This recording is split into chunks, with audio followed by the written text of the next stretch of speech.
3 baby dragons had just hatched from their eggs. But while the dragon mother was away, the ruthless king gave a cruel order. He commanded his soldiers to execute the newborn hatchlings. Under the soldiers' sharp blades, the 3 dragons were slaughtered on the very first day of their lives. Their cries echoed through the mountains. The dragon mother heard them and rushed back in fury, but she was too late. When she saw the lifeless bodies of her children, something inside her broke. The enraged dragon unleashed a river of molten fire. The soldiers were burned to ash in seconds. The king dropped to his knees, begging for mercy. The dragon did not kill him. She wanted him to live. She wanted him to understand what it felt like to lose his own blood. From that day forward, every new king was forced to offer 3 daughters as tribute. But the royal family was more deceitful than she expected. They stopped sacrificing their own blood. Instead, they lured girls from outside the kingdom. They used royal marriages as bait. The prince would fall in love, propose, and promise a crown. Then the royal blood would be mixed with the bride's in secret. Those innocent girls would be sent to die in place of the princesses. Ilo never imagined she was one of them. On the very first night of her wedding, the prince led her to a cliff. Without warning, he pushed her into the abyss. She fell into darkness, meant to be a sacrifice for the dragon. Vines slowed her fall just enough to keep her alive. Bruised and terrified, she screamed for help. Her voice echoed through the cavern, but instead of rescue, her cry awakened something else. The dragon opened its eyes. Scattered jewelry and a fallen crown lay on the cave floor. Ilo suddenly understood. She had been tricked into marriage and offered as tribute. A faint glow flickered deeper in the cave. She moved toward it carefully.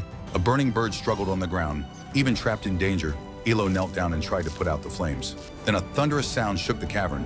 Dozens of flaming birds burst into the air. She froze in shock. Behind her, a massive shadow rose. Ilo turned and ran.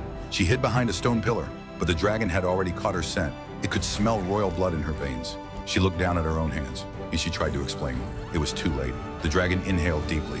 Molten fire poured from its mouth. Ilo ran for her life. If she had wings, she would have flown out of that hell. The dragon attacked again. She barely dodged and hid in a corner. The flames scorched her thigh. Even injured, the dragon did not stop. Ilo bit down on her fear and stayed silent. Hearing nothing, the dragon slowly withdrew. Seizing the chance, she crawled deeper into the cave. She slipped and fell into a lower chamber. Strange blue lights glowed ahead, but a cliff blocked her path. She had nowhere left to go. Gathering every ounce of courage, she jumped toward the opposite slope. She barely made it. The crystal walls were too smooth. She began sliding down. Her clothes snagged on a crack in the rock.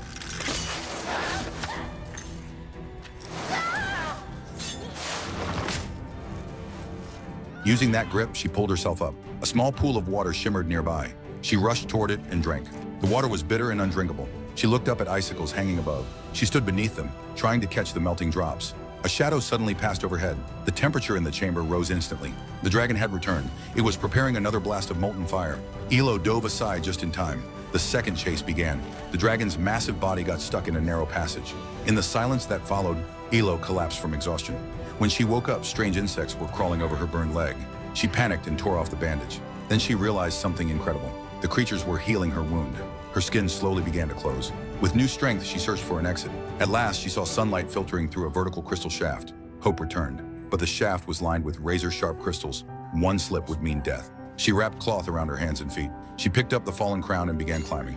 Ilo had grown up poor. She was never truly royalty. She was stronger than they expected. Step by step, she climbed. Suddenly, the dragon appeared below. Her foot slipped.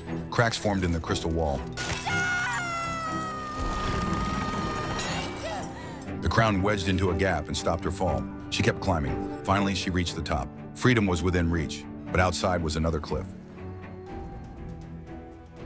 One trap replaced another. In desperation, she spotted travelers below. She screamed for help. Her voice once again drew the dragon's attention.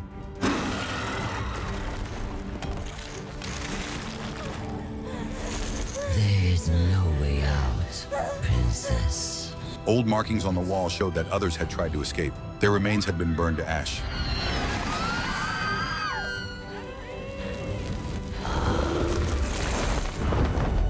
Then she heard her father's voice. He had come to save her. He and another man had followed her trail to the dragon's lair. Inside were piles of gold and jewels, and 3 small dragon skeletons. That was when Ilo finally understood the truth. The dragon had lost her children too. Before she could react, the dragon returned. It grabbed one of the men effortlessly. He was tossed aside like a broken toy. The second man tried to flee. The dragon caught him just as easily. To the dragon, humans were nothing. Her father stepped forward despite the fear. He spoke not with hatred, but with sorrow. The dragon hesitated. It had believed all humans were selfish.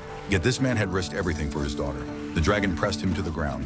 One claw pierced his chest. Ilo stepped out of hiding. She begged the dragon to stop. Her father was dying. He urged her to run. She climbed the rope he had used to enter. The dragon turned back toward her.